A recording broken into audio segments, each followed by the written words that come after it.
Good afternoon everyone, সবাই কেমন আছো? আশা করি ভালো আছো। কালকে তো লাইভে আসতে পারিনি, শরীরটা খুব খারাপ ছিল, সেই জন্য আসতে পারিনি। তো যাই হোক, আমি এখন একটু চা খেলাম, জানো তো কেন বলো তো? চা খেলাম, এই দেখো তোমাদের কাপ দেখাচ্ছি। কারণ হচ্ছে আমি এখন মেশিনে জামা কাপড় দিয়েছি ধুতে, জামা কাপড় ওদিকে হচ্ছে, আমি এই সুযোগে একটু চা খেয়ে নিলাম।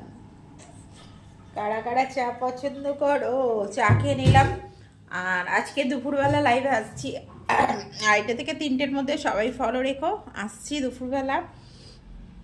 আর রান্নাবান্না হয়ে গেছে। আজকে রান্নাবান্না কি করেছি অবশ্যই তোমাদের সঙ্গে শেয়ার করব, কিন্তু পরে যখন খেতে বসবো।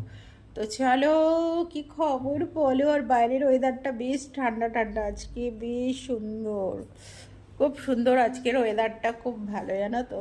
তো চলো তোমাদের একটু দেখাই বাইরের ওয়েদারটা। দেখো কি সুন্দর, চারিদিকটা খুব সুন্দর, দেখতে পাচ্ছ চারিদিকে। দারুণ কিন্তু ওয়েদারটা, কেমন লাগলো জানি।